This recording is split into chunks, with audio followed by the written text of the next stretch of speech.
Well, good evening, everybody. Happy Sunday. Hope everybody had a wonderful weekend, and this will be a nice little wrap up for you before the work week starts tomorrow.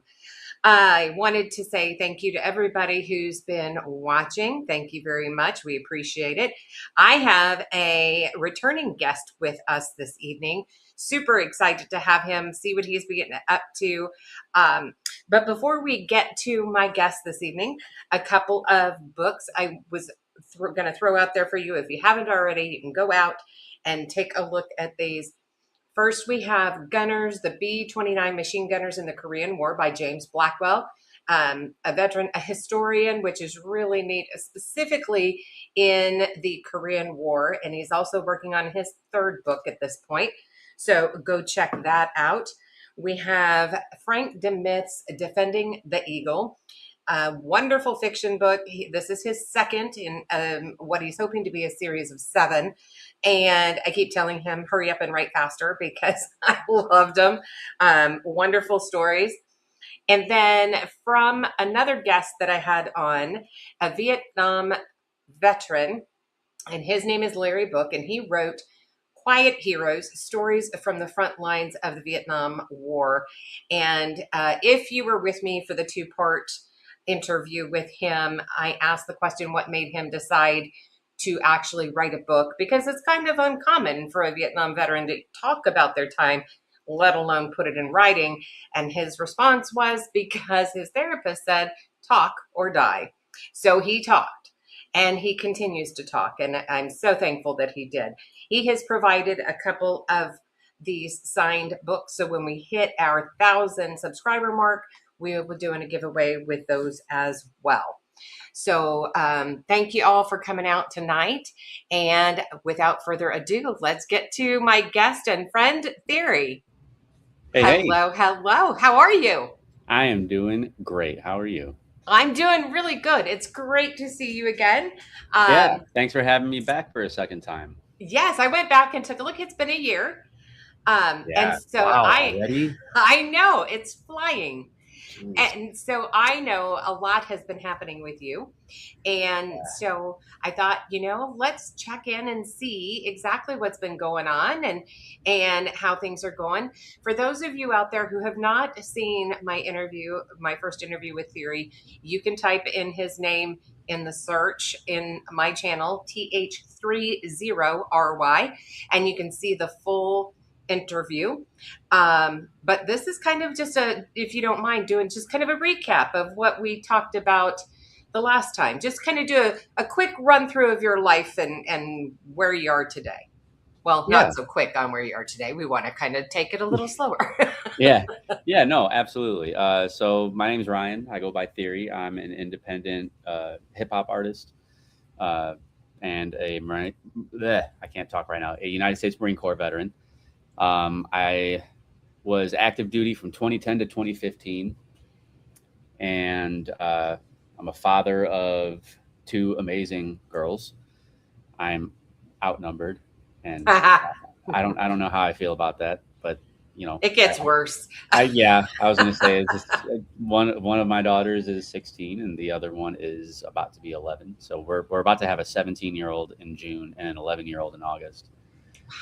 It's way too fast. And I'm originally born and raised in Chicago, Illinois. I live in Louisville, Kentucky right now. I was stationed out in Jacksonville, North Carolina. That's where I met my now wife and daughter's mother. We've been together almost 13 years. Wonderful. 13 years in August, yeah. And it'll be 4 years married in July. So that's an exciting time. Yeah, but I'm a hip hop artist.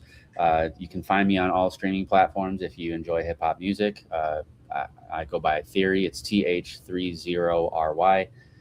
The number 30 is in my name because I was 30 years old when I started doing music. I record myself, mix master all my own music. I make my own beats, all that stuff. Graduated from Full Sail University for audio engineering, which was pretty nice. Used my GI Bill for that, which was sweet. Nice.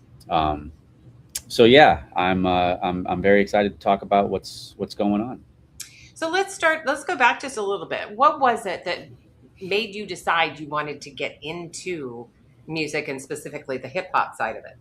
Yeah. Well, I mean, I've always been, ever since I can remember, I've always been very passionate about poetry, and about hip hop music. I grew up on hip hop. My aunt showed me Bone Thugs and Harmony. It was like one of the first hip hop artists I really remember listening to. And I just dove into it from there. Tupac, Biggie, Mhm. NWA, Dr. Dre, Ice Cube, all those guys. You I know, met Dr. Dre one time in a recording studio where I was doing recording a bunch of covers. And this would have been like in 90 99 oh wow, in Reno, Nevada. And there was just two studios. That's where I was from or at the time. And I had walked out and was getting ready to leave. I'd booked an hour session. And in he comes with his bodyguards with yep, ARs. yeah, And I'm like, not surprised, whoa. not surprised. It Well, was when like, you're how do you, somebody of his stature, you got to have right. And back then, top right. tier security. Yeah. Um, Especially back then when yeah, he was, yeah, really, really getting going and the yeah, music was just really flowing out of him. But yeah, yeah. yeah. Yeah. Yeah, that must have been insane because I would give anything to meet Dr. Dre. Well, maybe one day it'll happen, but you know, he's definitely goated for sure. Mm-hmm. Um, but I mean, really, with me wanting to start doing music, like I said, I was always really passionate about hip hop music. Growing up on the old school stuff, and kind of watching it evolve. Uh, and I've always loved music. Period. Like I like all genres of music. I'm not very big on country, but I I think you know know that. that already. I Yeah. do know Uh, I'm that. not. I'm But not a you did country. put an effort into it. I did, and it paid off, literally. But I made one country song, and it's not even out. But it scored me first class flights to and from Salt Lake City, Utah, and $500 in my pocket. So Hey, yeah, I'm not complaining. right? Um, but I mean, I've always been very passionate about music. Um, I've always been really good with words, really good with poetry. And in 2019 is when I started, and I had a really bad anxiety attack back in February of 2019, and uh, my family and I, we had to relocate from Jacksonville, North Carolina. That's where my wife's from. That's where I was stationed on MCAS New River Air Station, and really it was one of those things that I never thought that I would have to live through. A complete relocation, losing all your stuff because of a hurricane. That's Yeah. what happened. Hurricane Florence came through in September of 2018, and we left and uh, we lost everything. We packed up my car and we came to Louisville, Kentucky to wait out the storm. And by the time we were ready to go back, we had nowhere to go back to. So we just started over here, and it was just a really rough transition.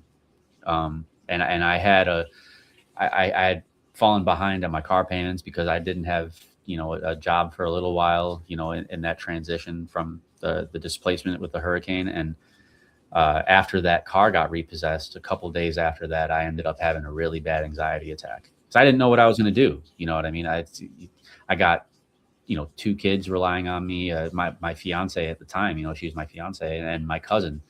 And I'm jobless. I'm making $644 a month off of my 40% VA disability. It Yeah. wasn't an ideal situation. And we were living in a hotel for a while. So I mean, you know, it was just really, really rough, really, really difficult financially, really difficult emotionally.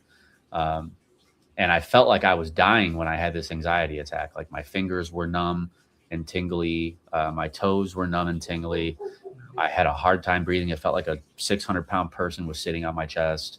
My head was throbbing. I could feel my brain like pulsing against my skull, and like I was white, like pale face white. Oh goodness. And I really thought that I was like about to meet my maker. My heart was racing like crazy, and I thought I was having a heart attack, is what it Yeah. was. And thankfully, thank God that's not what it was. And when I went to the emergency room, I got, taken to the emergency room in a ambulance, rushed out of my house. And the doctor was like, look, that was stress. Like, that was anxiety, because your heart is healthy. Your lungs are healthy. You're as healthy as an ox. Um, the only thing not healthy about you is the vitamin D. Yeah. And drink more milk and spend time in the sun. You're fine. Yeah. Other than Yeah. that, you're as healthy as can be at your age. So, figure out how to do, something to curb that anxiety, and to kind of combat that, and how to manage it. Because if you don't learn to manage your anxiety, then there might not be a next time, and next time you might not be so lucky, because Mhm. stress is, unfortunately, it's a true statistic too. Stress is the number one silent killer in men between the ages of 25 and 40. Yeah, that's true. That's a So true statistic there. I mean, I don't know if it still is, but I know for a very long time, that I've always heard that. And it's true. It makes you feel like you're dying, like if you have a bad enough panic attack. And I did.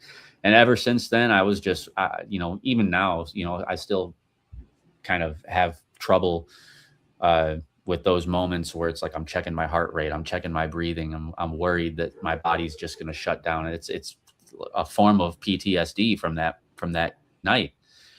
Um, Yeah. and it was just really scary. So I asked my buddy, and I was like, what am I going to do? I gotta figure something out to curb this stress and get this stress, um, not necessarily under control, like more under control, I guess, not to, Yeah. to get rid of it, right? But to get it under control, because everybody has stress and anxiety. How So you deal with it under yeah, control. it's how Yeah. you deal with it is what matters. And he was like, well, you said you always wanted to write, poetry, and maybe turn that into music. Why don't you try that? And I was like, you know what? I'm going to give it a shot. So I found a Mac Miller type beat on YouTube. And I'm a huge Mac Miller fan, rest in peace. Um, but I'm a huge Mac Miller fan. And I wrote some lyrics to it. And I recited the lyrics to a buddy of mine who was kind of, you know, quote unquote, living with me at the time. And he was like, I got to get you in a studio, because that was incredible. And now, 7 years later, we're here. And and it has not been an easy road, right? I mean, things don't Oh, come quickly in this process. yeah, It no, takes absolutely. time. You gotta go through the paces and get your name out there, get your music out there. And Yep. how difficult has that been? Oh, it's extremely difficult. A lot of people would probably quit, um, just because you have to. There comes a point in time, and I struggled with this for a long time. Was the age thing? Um, I was 30 when I started doing music and taking it seriously, um, and I guess, the term late bloomer really didn't sit well with me, because there's 18-year-old, 19-year-old, 20, 21-year-old kids that are Right. getting signed to multi-million dollar record deals, and here I am, 30 years old, just starting. Like, am I chasing some kind of pipe dream? um is it even worth it? And I there was so many nights where I was just in my own head. I'm not good enough, and it's people are at these record labels are gonna hear my music, and they might be like, yeah, he's got talent. How old is he? Oh, he's 30 something. Oh, no, get him out of here. Like, he's, we're not going to, nobody wants to hear that, And, I struggled with that for a really long time. And then, you find out over the years that you don't necessarily do it because you want to blow up. I essentially, and I say it in one of my songs too, when I first started, I feel like I may have had ill intentions with why I wanted to do it. I was struggling so much financially, and I was in this rut, and I was like, you know what? Everybody says that I have talent that's good enough to really do something with this. So I'm going to do it, and I'm going to make a ton of money doing it. And I started trying to get myself onto shows, and I had this assumption that, like, somebody's gonna hear me, right? And some huge record label A&R is gonna hear me, and all of a sudden, my life changes overnight. And that might be how it happens for some people, right? It's definitely happened to, a handful of artists. Um, but it's not how it goes for most. Right. There's a lot of nose to the grindstone. There's a lot of trial and error. There's a lot of investing. And I learned that also, unfortunately, kind of the hard way. Um, you know, Getting these beats from YouTube and, like, rap into them and recording myself, uh, is great. But you come to find out you have to pay these people to use their instrumentals. So, you have to, pay you have to pay for a lease for the beat, or you have to buy it exclusively. So that way the beat is yours and you can do what you want with it. There's, splits and percentages and, producer credits, and, there's all Wow. sorts of, there's also, oh yeah, there's the back end of everything. It's so much. There's like 6 different types of royalties that you can collect as an artist. It's not just your streaming royalties. It's mechanical royalties, it's performance royalties, it's publishing, all sorts of things that you can collect. And I didn't know about any of that. And so I started realizing that this is going to cost me some money. And I decided to pull the trigger, and because I was spending like $40 an hour at the studio that I was going to here in Louisville. And I was like, the producer, or the engineer, and we kind of had a falling out, and he was kind of holding on to my music, and I wouldn't have been able to do anything with it because I never paid any of those producers for their beats. I was just going to put them out on YouTube or SoundCloud, where it's not going to get monetized like that, and just kind of put it out for people to listen to. And I was like, you know what, this is stupid. Like, I met somebody who goes by Ryan Watts, one of my best friends, like a brother to me. He was introduced to me at a show that I performed at, my very first live performance. And we ended up kind of linking and getting together, and he recorded himself, and he invited me to come to his house one day, and he had a studio in his basement. And that's where I started learning how to record myself, mix, master all my own music. And I was like, I want to do this. Like, and he wasn't charging me for studio time either. Like, he wasn't, like, we were doing music together. He was recording songs that I did solo, and, he would record himself solo. And, like, we just did it because we loved it. Is this Berserk? No, this is Okay. this is Ryan Watts. Okay. Yeah. Berserk. What? Berserk, actually, I met Berserk at my very first show. He introduced me. He was the host of my very first live performance. Oh, So, nice. so Okay. we met at that time, and I think it was November of 2019. Yeah, November of 2019, something like that. Or, well, no, it wasn't November of 2019. I think it was summer. But regardless, we met when I was doing my very first show, and he introduced me, which was kind of cool. But yeah, Ryan taught me how to record myself and mix and master all my own music, and do all these things, and started to make my own beats. And I was like, you know what, I would rather that $40 an hour and going there for 3 hours and spending that $120 for 3 hours of my time. I could save, a month's worth of studio sessions, 2 months worth of studio sessions, and I could buy my own equipment. And Right. Exactly. so, I just started to do that. I went to sweetwater.com, and that's where I've continuously gotten all of my equipment, even now.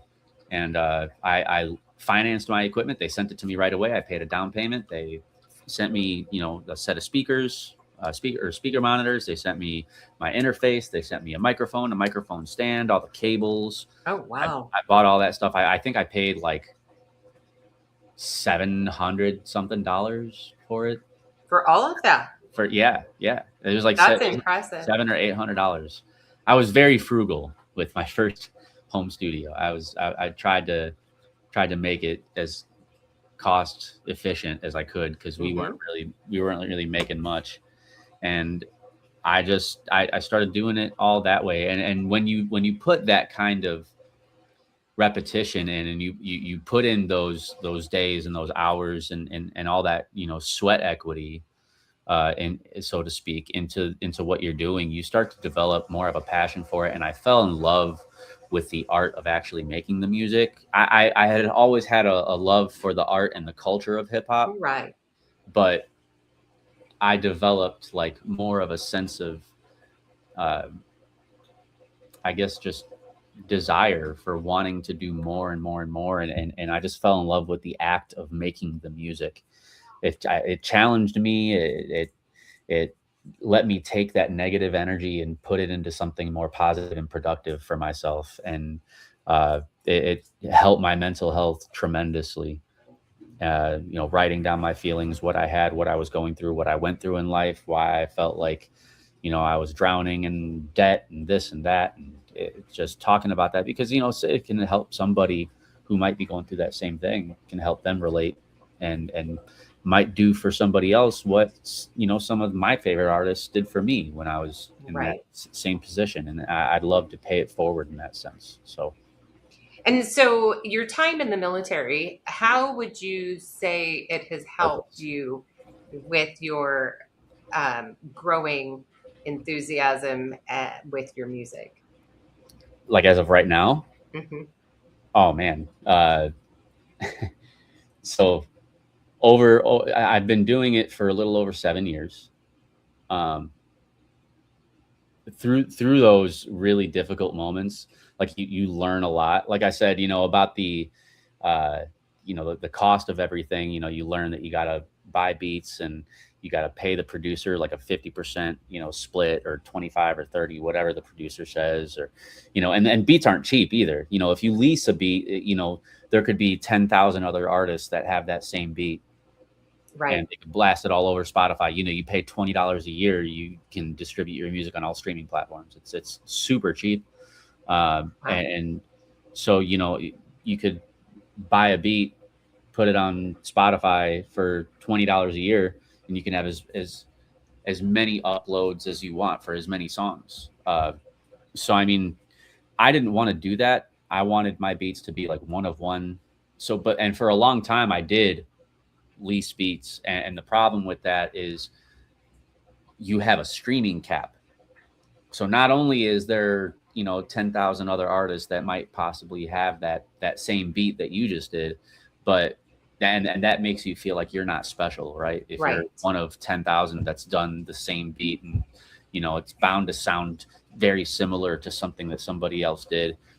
So it's like, you don't feel special from that. So not only do you have that negative impact on what you're developing for your personality out for the world, who you are as an artist, but you have a stream cap on top of that. So, a lot of ones, like, there's different tiers for the leases for the beats. Like an MP3 lease uh, is basically you get an MP3 file of the beat, and you get like maybe like 50,000 streams or 100,000 streams, like digital streams. So if you put it on Spotify or Apple Music, all these streaming services, once you reach a certain stream cap collectively for all Oh, the streaming wow. platforms, for all the streaming platforms. So if someone streamed my music 25,000 times on Spotify, 25,000 times on Apple, 25,000 times on Amazon, and 25,000 times on Tidal, that's 100,000 streams. Now the producer is going to more than likely contact you and be like, hey, you purchased an MP3 lease for $25. You've reached your stream cap. You either need to pay the next tier for the lease, which is usually like $50, $75, or you have to purchase it outright, which is usually like $200+. Sometimes you'll get lucky, and those producers might be selling like an exclusive beat for fucking, I don't know, $20, but it's very rare. Or take the song down. Yeah. And Yeah. obviously, you never want to have to take the song down. It's something that you fall in love with it when you put it out for the whole world to see. That's the whole point of it, right? You want to, yeah, you want to make sure that these people they get to hear you. And especially once you start to develop a fan base, these people might have your song in their daily rotation, that maybe their drive to work, they're listening to Yep. some of your music. So it's like, these, my walker's going crazy. Uh, That was okay. That did was you kind hear of that? funny. I did hear that. That was kind of funny. Almost sounded like someone was trying to I break thought in. someone was, yeah, I thought someone was banging on my back door. I was like, what the hell's going on? But no, so you have these people who then develop a relationship with you as an artist, and they stream your music, and they fall in love with who you are as an artist. They fall in love with the music. They fall in love with how it makes them feel. Maybe you're their outlet or escape or whatever. Maybe you're their song that they hear on a bad day, and then the producer hits you up and he's like, if you can't pay me, you got to take it down. It's kind of shitty. So you hate to see that. And the best way to do it is just to do it yourself. Learn how to make your own beats. Buy, it's an investment to start, right? And this is what I tell everybody. There's affordable ways to do it. And now, with the inclusion of all this technology that we have, there's so many different things that you can do, and so many different ways that you can purchase what you need in order to do it. You can finance your equipment. I've financed every single piece of equipment that's in my studio right now. I'm now, over the time, I've invested like 20K, over the last, well, with that setup and all that stuff, I've had that for like like 4 years. Yeah, like 4 years. So, I mean, I've invested like 20K in the last 4 years with, upgraded speaker monitors. I used to have these little, 5-inch, or I think that's what you would say, but these little USB speakers connected into my interface, and they were small, but they were loud enough. Mhm. I had my home studio. My first one was in my room on the second floor, and it wasn't soundproofed or anything, so I didn't need anything super huge and super loud and obnoxious. So, I upgraded those to big. I got the big Yamaha HS8 speakers now, and it's $800 for a pair of them. Yeah. But I pay monthly on that. My Apollo audio interface, that was a $1,100 interface. I paid monthly on that. So all See, those had I things. known you back then, and had I still had it, I could have given you all of my equipment. I had a mixing board. Oh, I had geez. a really nice mixing board. I had two 20-inch, no, they had to have been bigger than 20-inch speakers. They were massive. I mean, now I bought them in 2000 because Yeah, I was asked to start singing at a bar in Memphis. nice. Well, I I mean, did it. so speakers that are performance speakers are different. So like They are, but I wouldn't have needed those. I like studio monitors are obviously the way to go. right. I like the Yamahas because they have it's very prominent with the low end. So like a lot of that Mhm. those bassy frequencies, they're very prominent in those speakers, and that's what I like. So it makes it easier for me to mix as well. Yeah. But I Um, had the microphone, I had the stand, yeah, I had just like, yeah, yeah. I mean, but I don't regret spending any of that money because you invest in yourself. Be, and like, yeah, you expect a return on investment. Like that's what you want, right? You don't want it to correct. just be for nothing. Obviously, if you invest in yourself, you want to turn it into something where it's gonna start to pay you Pay back for it. or Yeah. something. So, that's the overall goal. Excuse me, and it's So always been the goal, but it's no longer my main purpose for doing it. Right? I do it because I love it. I fell in love with it. Uh, it keeps me sane, and and I love helping people. I've gotten messages. I got a message from somebody in Australia that was like, "This song saved my life. I almost, and your music helped me." And I was like, "Bro, that's insane." Like I had never gotten anything like that from anybody, and it's all the way on the other side of the world. You know what I mean? So yeah. it's so amazing what music can do for people. And Absolutely. knowing from experience too. So it's like, like I said earlier, if I could do that for even one person, I already have, but if I could do that for people, you know, that's what makes it worth it for me. Now, I will say that I do not do it for the money, but the money is definitely something that I want to come with this. I would, but it's not because I want to make millions off of doing music because it's a, it's an easy way to get it, and there's nothing easy about what I do. And a lot of people kind of just they don't see the behind the curtains, everything that goes into making a record. uh, and it's very, especially when you are on the kind of level that I'm on now. There's a lot that goes into it, and it's a Yeah. lot of time and a lot of effort and a lot of practice and a lot of getting over your fears and your nerves and getting on stage and networking and creating a fan base. And it's more than just I get in front of a microphone, I say what I say, and then I put it out for everybody to hear, and I just sit and wait for money to start piling. That's not how it Right. works. Right. There's So so as far as the military then and your time in the military, I mean, what I'm hearing is a lot of discipline that yeah, had helped a lot of kind of embracing the suck at times yeah, too, right? I mean, literally. so yeah, and just perseverance, adapting, all of those things that you were taught while in the Corps. Yeah, yeah, 100%. The discipline kind of. And it's funny. I remember saying this when I graduated boot camp, and I got to go on my 10-day boot leave back home.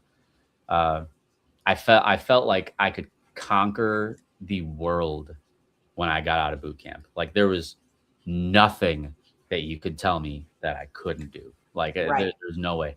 And so I always remember saying, like, you could tell me that I can't climb the Sears Tower, and And you're going to do it just to I'm show gonna them. I'm gonna go figure out how the hell I'm gonna do it, and I'm Yeah. gonna do it. And there's nothing you can do or say. So having that kind of, I always keep that thought in the back of my mind, especially now. You know, like all the hatred that I used to get, like, oh, he's just another Eminem wannabe. You sound too much like Logic. Even your name sounds like Logic. And you try at 30 years old, you need to get a job and take care of your family and blah, blah, blah, blah, blah. And it's like, I was doing a lot of a good chunk of the time that I've been doing music. I was working a full time job. I was a full time student at the same time, and I was doing music, and I was traveling for shows. So it's like, And you had a family. yeah, and I'm taking care of my two kids and my wife, and I'm living life trying to find that balance. And that wasn't even easy at first. My wife and I used to argue all the time before we got married. We used to have like serious fights because she was feeling at some points, she was like, you will sit out here in our living room until 2 or 3 in the morning with your headphones on and just write. And I'm like, I don't think I can explain to you why I feel like I have to do this, but this is what's keeping me from putting holes in all of our walls. And this is helping my mental state and my mental health. And I need you. Like, it got to a point where I was like, I need you to accept this for what it is, because this is what I'm going to do. And I need you to either get on board or we can't get married. And she was like, I do support you. And she has been an incredible support system for this. Uh, and it's always good to have, your partner in your corner. And I'm very Mhm. thankful for that. And, but it wasn't an easy process, and so a lot of these people who used to tell me, early on, like, well, you're in your 30s, get a job and take care of your family. Like, shut up, dude. Like, you don't know what I went through. You don't know what I'm doing right now. You don't know Right. the kind of life that I'm living. I bet you that guy didn't know that I was a full-time student and working 45, 6, 50 hours a week. And I was taking care of my family, and I was writing music, and I was doing videos, and I was Yeah. traveling for shows all around Louisville. And I was doing all this stuff. So it's like, I'm doing this because I love to do it. And And so I started telling my story more in my music, and it started to develop like, a little bit of a buzz. And, people that own venues all around Louisville were, they knew who I was. And, a lot of artists that were around Louisville, a lot of the local guys, we all made like a really good little clique together. Some of my closest friends here, and they're all very, very talented. And, Berserk being one of them, and so I started my own business. I started from the bottom, LLC. And, Nice. I wanted to turn that into my own little independent movement. And that's why got it tattooed right There there. it is. My little, From the bottom. yeah, from the bottom, FTB. And Berserk has the same tattoo. That's awesome. My buddy Donnie, who's a diehard supporter of us and our music, he got the tattoo. Some random fan showed me that they got the tattoo at one of my shows. I love it. I love it. It was crazy. So it's like, you realize that you start to impact people's lives in a very big way, and it makes you more appreciative for what you do, and it makes you just want to go harder at trying to give your fans and give these people the best possible product and version of yourself. And so along with that mentality comes with, how can I better myself as a person so I can be the best version of myself for my fans and for the people who are enjoying my art. So it helps on multiple levels. And so I tune a lot of that hate out, and I'll use it as fuel for, my music. Motivation. Yeah, absolutely. Right? That's all right. So, the last time I talked to you, you had just been signed to a record label, and were you able to put out any music with them? Was it Big Homies? Yeah. So Big Homies it wasn't really a record label. They tried to make it a record label. I was technically under contract with them. I did sign a contract with them. And it was a 4-year contract, but and I did put out my Carpe Diem album was put out under them, but thankfully in the contract it didn't say that they owned any of my music, so I got to keep all my masters and keep all my music. Good. And basically, with that, I mean the no real easy way to say what happened, but that's okay. You don't have to either. No, I know what you mean, but long story short, the company ended up not necessarily, you can have it. The company ended up not doing too well. The ownership butted heads and they split. And so when they split, the company technically tanked, and I was no longer obligated by any contract. So I took it, all my music, I took it back, and I ended up just going hard with the FTB thing again. And I was like, I'm going to bring this back. And so I got a bunch of friends together, and that even ended up not working out because some of my friends, they didn't want to take it as serious as I did and as Berserk. And, a few of them did, but not everybody. And that was the unfortunate thing. So that didn't really happen. It's still a thing. Like FTB is still a company. It's still my LLC. I still have it. And it's still kind of like a movement. It's not necessarily, I'm not turning it into a label or anything. I'm just kind of going to keep it like a team of like my friends who are very talented, and it's a movement. So I did in August of this past year, August of 2025, I signed a contract with Southbound Records. And this is a legitimate record label. It's an independent record label. They're based out of Nashville, Tennessee. So shout out to Nashville. Shout out to Southbound Records. Congratulations. Rob and BJ. Yeah, thank you. And Brian Carell. It's funny because Brian Carell was part owner of Big Homies, and now he's working as the A&R for Southbound Records. And he's the one who introduced me to the guys who own Southbound Records. And me and Berserk were their first artists that they signed. So it was really exciting. I signed my contract with them. The owner flew from Nashville to Chicago, and I played my very first show in Chicago back home, August 29th of last year. And I ended up signing, like, he flew in from Nashville to Chicago to be there for the show, and I signed my contract in front of my family and friends and everybody that was in that venue. We sold out the venue. It was crazy. It was a packed out bar. Wow. It was like it was probably my favorite show that I've ever played. So, uh, yeah, it was amazing. And everything with the label has been incredible. They actually have a budget to put behind me. They believe in my music enough that they're willing to invest money into me. They know for a fact that I'm marketable. They see a lot of opportunity with a lot of different things. This tour being one of them, they're funding my opportunity to be able to go on this tour. It was not cheap And the by tour, any means. where's okay? So is the tour is set? Yeah. So I'm not the main act on this tour. I'm touring with, if anybody knows who Th30ry is, Th30ry has his record label Strange Music, which is arguably the biggest and most successful independent record label in hip hop.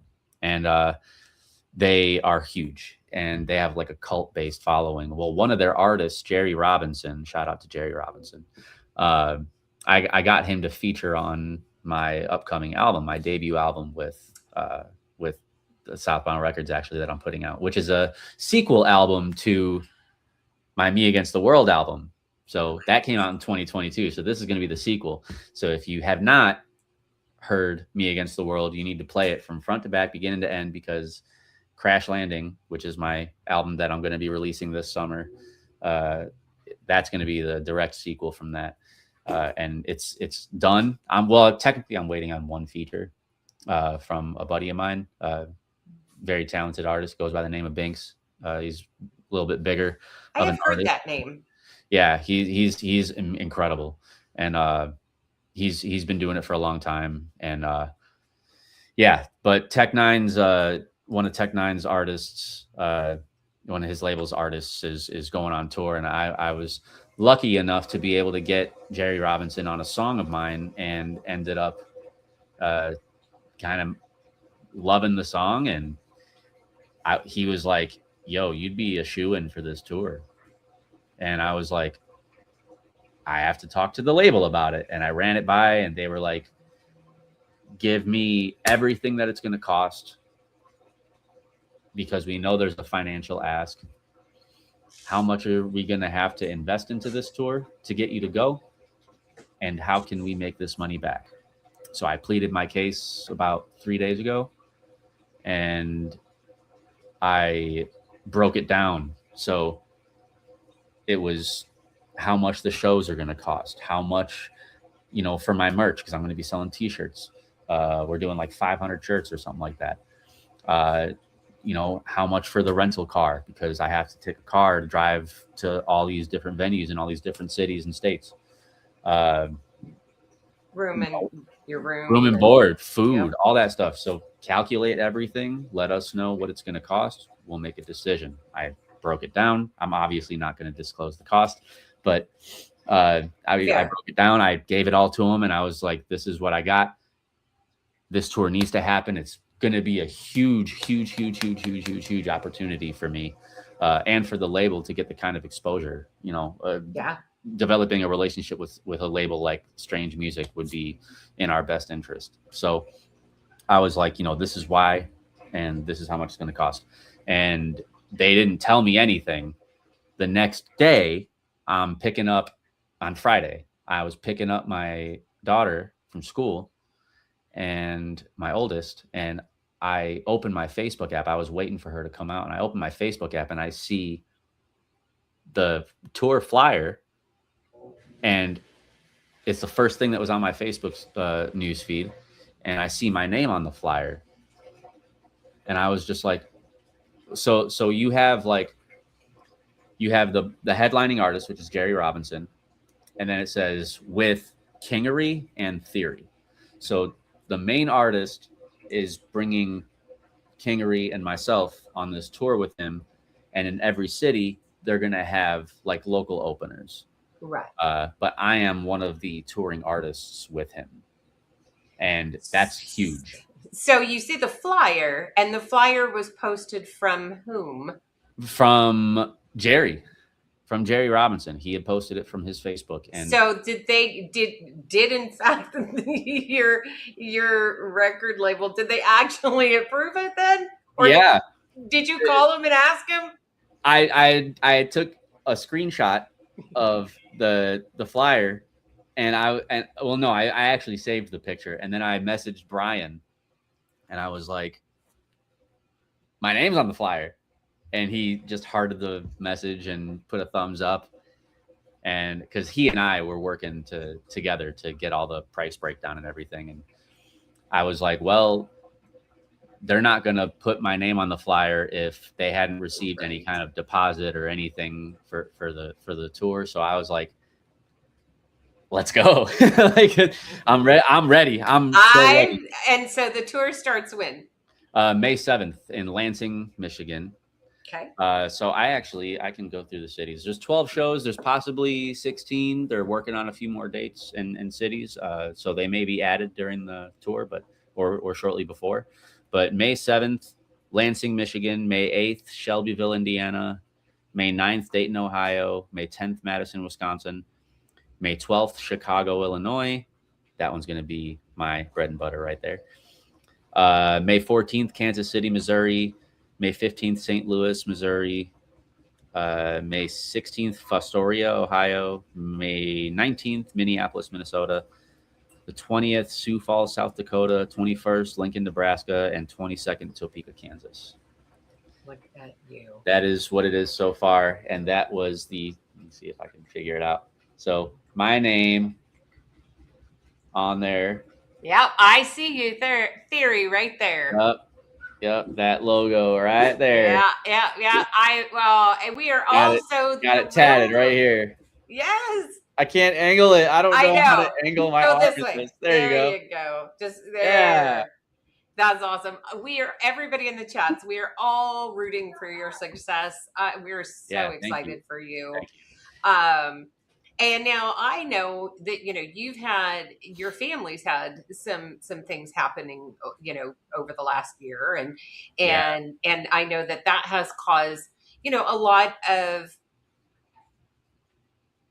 stress, mental things going on, literally, right? And so it was 2025 was definitely not a good year.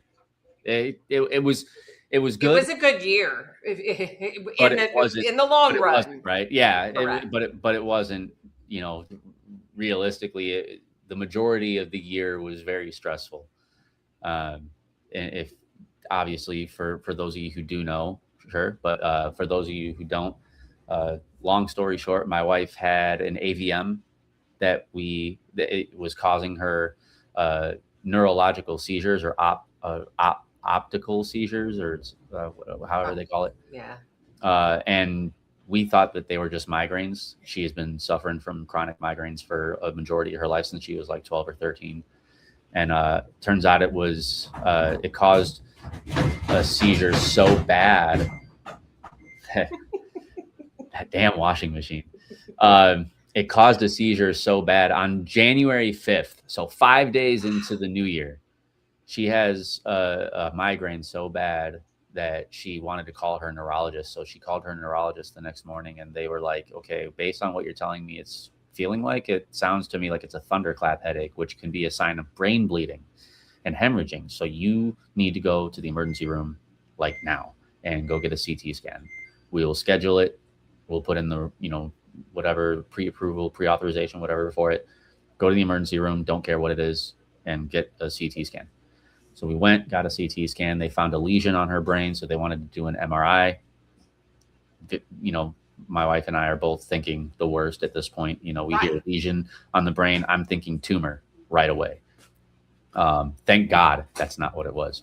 Found out that it was an AVM, which is an arteriovenous malformation, which is basically just a cluster of blood vessels that's tangled up in a little ball in her brain. And whenever it would swell, it would press against her brain, causing those seizures, those neurological seizures.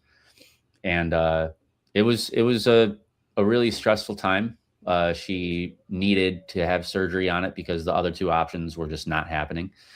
And no, she is not diagnosed with epilepsy. Unfortunately, or fortunately, Fortunately, yeah, yeah. fortunately, she's not. She wasn't having seizures like tremor seizures, like her body wouldn't move. It was all. I forget the optic something. It was like I forget the name, but uh, it was basically she would have like a spinning ceiling fan kind of look in the corner of her left eye, and that's what would signal and let her know that she was about to have a migraine, but that was a seizure technically and not a migraine. So she's not epileptic, but she did have chronic seizures, and it was just a really stressful time. So she needed the craniotomy. We got the craniotomy in April, and it was broken down into 3 different surgeries. Uh, the first 2 were just supposed to be angiograms with embolization, which basically they went in through her radial artery in her wrist and they went up into her brain and they glued the blood vessels that were feeding the AVM. And they were supposed to, with the first 2 surgeries, which are supposed to be a week apart, they were going to glue a majority of those blood vessels. And then the third surgery with the craniotomy, they were going to crack open her melon and surgically remove the AVM. Well, during the first surgery, she hemorrhaged, and they had to put her in a medically induced coma. And she was in a medically induced coma for 11 days.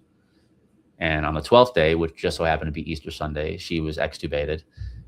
During that coma, it was a roller coaster for me. Yeah, it was. Um, and for everybody, all our friends and her family and my family even.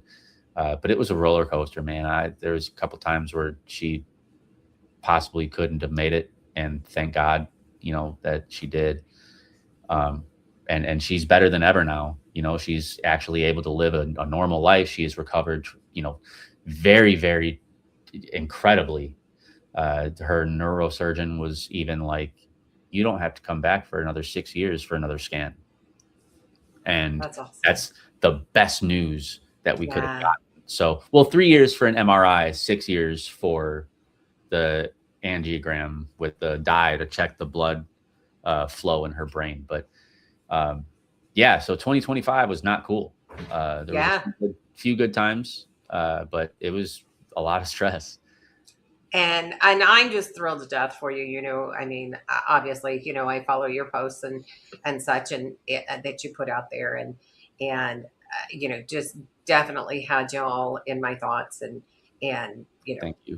so thankful that things turned out the way that they did, and just the quickness of how she has recovered Yeah, is crazy. astounding. But Yeah, that just, I mean, that just goes to show, well, for one, she's young, right, as well.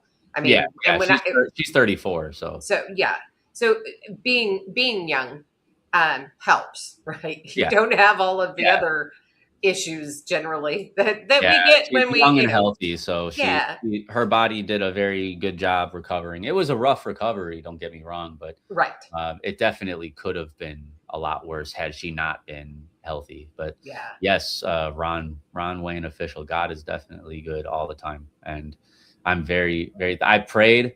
I was raised Roman Catholic, I was raised Catholic, and I believe in God, and I hadn't been to church in years, and during that coma, I prayed more in that 11 days, almost 12 days, than I did in the last like 11 to 12 years. And ever since then, I've just like I've made more of an effort to get a little stronger with my faith and I think that's wonderful, right? I yeah, mean, yeah, at times you've got to find something to help you get through emotionally yeah. and mentally and whatever it is, right? Because it's not like you can take off and go work with your music at that time. Yeah, I So, wanted to so bad. Like there was, mhm. I didn't leave the hospital for the first nine 9 days. Well, I left the hospital. Technically, for the first 4 days, I didn't leave the hospital at all. Thankfully, our neighbors watched Sadie and took her to work or took her to school and picked her up and let her stay the night. And our roommate Berserk, he was here, also helping out, and but I tried so hard, like at the hospital, to like write something just to kind of, it's my outlet, right? Writing Right. music. So I tried and tried and tried, and I just couldn't do it. And my brain was like way too all over the place. And this is my little one. Hey, sweetie. This is Sadie. But yeah, I couldn't do it. And what, Sadie? Whenever you're done, can me and Mama said that we could grab slushies and watch a movie. Okay, that's fine. Oh, that sounds like fun. I am. Yeah. So, but yeah, I mean, I see the comment from YouTube about write a song about what I just shared. I've been thinking about it because actually, it's kind of funny. So during the time, because I couldn't write music, I wasn't in the headspace to write music. I did, however, write down, and I still have all those notes in my notes on my phone. I wrote down everything that I was feeling and what was happening with my wife, like medically, what she was going through, what was going on, how it was making me feel. I wrote that and I broke it down by days, and I basically kept like a digital journal Oh, wow. in my notes. And I wanted to do that. And I also took voice notes and I texted them to my wife while she was during her, while she was in her coma. I did that. And I when she woke up and after, because when she was under such heavy and multiple different, forms of I can't even Sedation. Sedation. Thank you. I don't know why I'm having a hard time. Words are hard. I know words are weird. I'm a Marine. Don't judge me. But yeah, so she's under so many different forms of sedation and so many different ones, and such heavy doses of them that, like, Right. when you wake up out of a 11-day coma, you're going to be loopy. Like Yeah. she was very, very loopy. And so when she came to, and the sedation medication kind of started leaving her body and she was acting more normal, she ended up asking me why, like, what those messages were. And I was like, listen, you don't need to listen to them right now, but I sent you voice messages every day, sometimes a couple of them a day. And I would let you know what happened to you that day. I would let you know, because she was doing this thing called neurostorming, and like her vitals would shoot up, temperature of like 103. Yeah. Her heart rate would be, they were giving her like fentanyl and stuff to help manage her heart rate, because if her blood pressure was too high, it could aggravate the stress brain. of it causes your your blood again. flow to, exactly. So they were like, they needed to artificially lower her blood pressure. So if her blood pressure would go over a certain point, it could be dangerous and it would shoot up, and they'd have, all these alarms would go off, and they'd have to shoot her full of more medication. And she got pneumonia so bad in her left lung from being on the ventilator for so long that it almost collapsed if they didn't do a procedure that they had to call me to get the approval to do. And that could have killed her. So, it was one of those things where, I didn't want her to just hear that right away, because she couldn't really remember anything. But I also wanted her, when she was ready, to be able to get those days back, because she missed out on a week and a half of different things that could have happened, and I would tell her about, in the voice messages, I would tell her about what the girls were doing, how the girls were doing, how I was doing, and, anything that might have happened throughout our day, that she could hear about. And she listened to them after a couple weeks of being awake. And she was like, I don't know what I would have done without you. Like, she's like, I had no idea that you were feeling that way. I had no idea that you had done so much for me when I was out. And, I have the best husband. Like, I'm great, that I feel great that I can trust you enough to make sure that you do whatever you need to do in order to keep me alive. And, to make sure that I'm healthy and that I'm recovering well. And, it was nice to kind of have her admit that. I wanted to get it on. I bet you're not the first husband to say things like that. Yeah, no, I asked her too. I asked her. I was like, I took out my phone and I was like, go ahead and say that again. So I think your foresight there was really, really on par, though, to think ahead and do that. Yeah. I think is just absolutely amazing. Yeah, But I've thought about turning those notes into a song. That's what I was kind of getting. Yeah. So JCL said, when you write a song about what happened and with your wife and how you were feeling and such, he said to call it "Give It Up," and I'm sure that was probably to God as you were speaking about recording. But for those of you who are in the chats, if you have some questions for Th30ry, go ahead and put those out there now. Yeah, please ask away. I'm an open book. Yes. So I'm just so excited that you had the opportunity to come back on and have the time to come back on and share where you're at today. We want to know, right? We want to be able to follow you in your journey and where you're at and how things are going for you, your family, your careers. So, please, whenever you want, you're always welcome back to let us know how things are going. And the next time you're in Nashville. Yeah. Well, I'm supposed to be going in the next couple of weeks because I got to start the mastering process for the album. And I mean, I know it's kind of a long shot to say that I'd like it to be fully mastered before tour because I usually master my own music, but I had to kind of negotiate with the owner of Southbound Records because he has like a $500,000 studio like in his basement. And like probably wants to get some use out of it. He's a business owner. He was actually one of the first hip hop acts to be signed to a label in 1992 out of Nashville. So he's been around the music business. He's been around the music industry, and I mean, he's incredible with piano. Like he's like got like some kind of masters, like something in piano. He's an incredible piano player. He has like 15 or 16 different keyboards, a bunch, like a huge, like 80-inch TV for his monitor to look at everything that we're doing. He has a gigantic, like, 30 or 40 channel freaking mix board, like some huge thing. He has a bunch of beat machines. Oh, wow. Samplers to sample stuff from records and things like that. It's a crazy amount of money that this guy's invested, but he's, like I said, he's a business owner. He actually sold one of his businesses. He owns multiple businesses. He sold one of his businesses for a nice little check.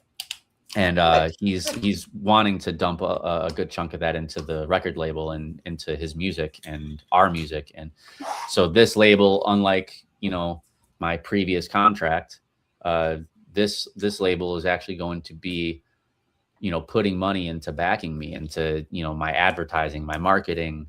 They're already putting money behind me to go on and join a major artist on tour. So I had to negotiate my music with Rob in a fun way, because he's very talented at what he does, but I find it very hard to give somebody else the control of my music ever since those days back then. So I only have two other people that I trust with my music, and that's Binks and that's Ryan Watts. So those two people are the ones that I trust, and it's just hard for me to forfeit that control. I guess that's kind of egotistical of me to feel that way, but I am very difficult particular. Because you're the one. It's your words, your feelings. Yeah, Sadie, come on, baby. Hello. So, but I'm very particular, and so I do love you. So you don't love me.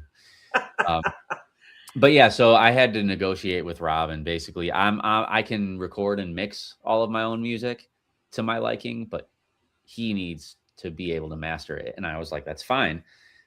I'll allow that, but I want to be present during the mastering.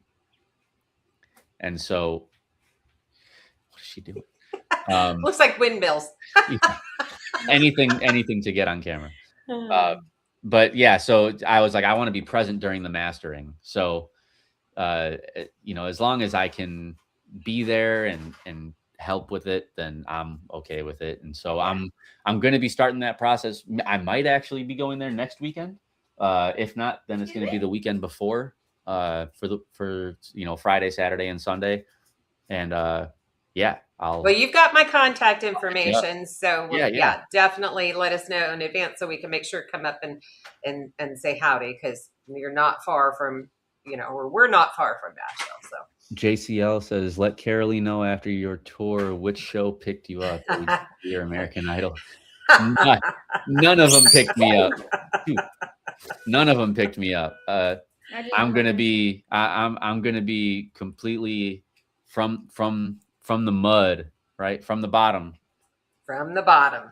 That's From the right. bottom. From the bottom. From the bottom. I'm gonna FTV. be making it all on my own. Not on my own, but you know what I mean. Well, yeah, but I mean, but I'm just thrilled to death for you. And everybody that, the chats were just going crazy, and wishing you success. And yeah, I saw a lot of those everything. comments.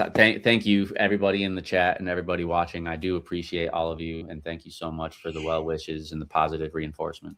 And so I just didn't want to make them think I was ignoring them. I did. Oh, no.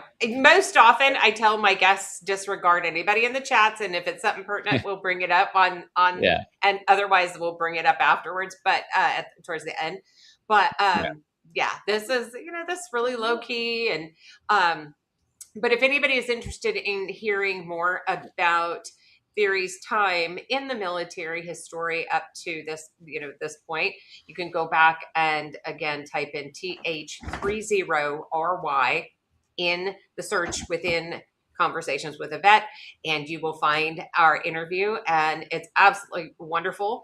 So and then you can go ride along with us in his journey, because we're absolutely invested here. Yeah.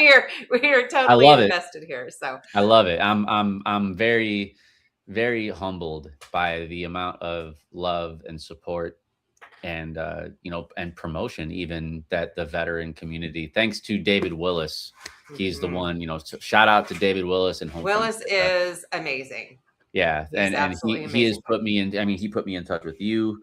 He's responsible for a lot of the veteran podcasters that I now can consider good friends. And I love the amount of support that I've gotten from them, and it's just it's so incredible. So thank you for all of your support and and having me back on the show. Absolutely. We always want to support the veterans and where they're at and what they're doing today, because it's important. Right. Yeah. I mean, for a multitude of reasons. One, to help you yourself with your mental health, but potentially the opportunity to help others with their mental health. Right. Yeah. And so it's so appreciative of you, to come on the channel and have these really heart-to-heart conversations. Now, where can somebody go to get some of your merch? I know Jason is talking about that. Yeah, I just saw that comment. Jason Hagstrom. Hagstrom. Sorry if I butchered that first.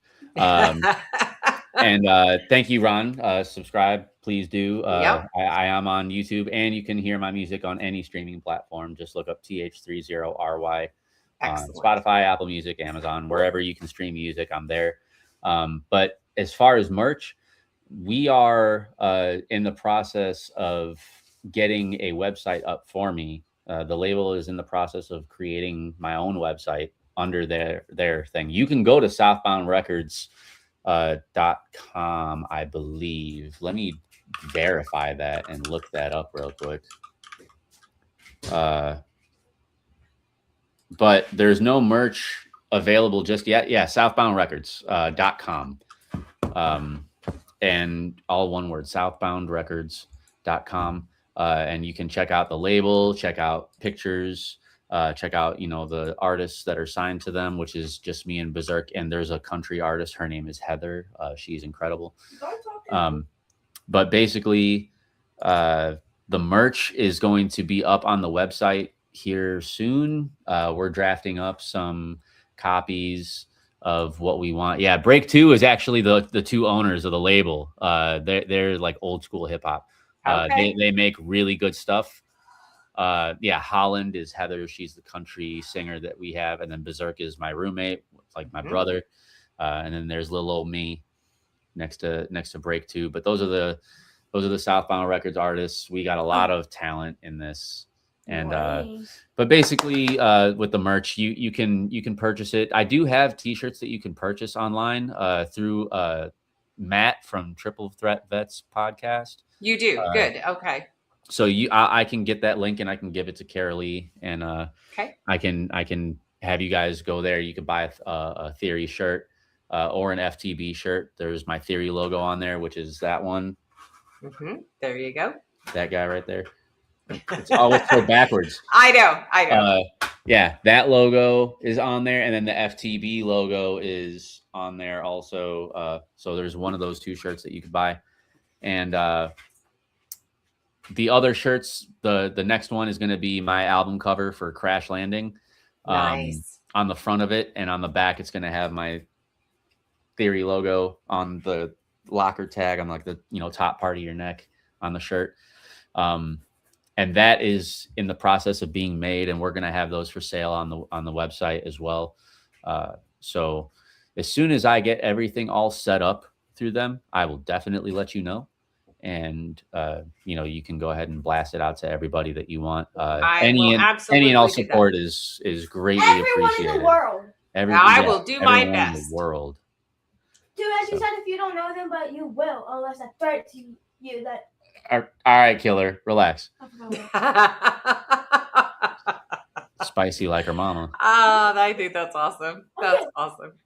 So I'm not seeing any questions. So I am going to go ahead, I think, and go ahead and start wrapping things up. And a wonderful, wonderful thank you again to you. And you've got some supporters for sure. So I appreciate it. You're a wonderful hostess. Oh, well, I appreciate you. And again, go check them out. You can subscribe to Th30ry at YouTube at The Real Th30ry, Th30ry. Junior administrator, yeah, pretty much. She does a great job. She will stand up to you. If she is 1,000,000% a daddy's girl. She is attached to my hip. Who's talking about and me? Yes, she is a diehard dad's girl, and she we'd be at like a show that I was doing, and I would bring her to a lot of my shows, and somebody would be joking around with me, and we'd be like slap boxing whatever, doing something, and she'd run up to them and like punch them in the stomach and be like, "Don't touch my dad." Yeah, she will. She's spicy like her mama, but she definitely don't back down, and that she gets that from me. So that's awesome. Well, a huge thank you again, and thank you everybody for coming out tonight. We appreciate you. I'm not sure about a show next week. We'll have to see, but be on the lookout. And if you haven't already, please go out and subscribe and hit that notification so that you get notified when I do have a guest. And we will hopefully see everybody next Sunday, 6 p.m. Central Time. Yeah, thank you. Thank you.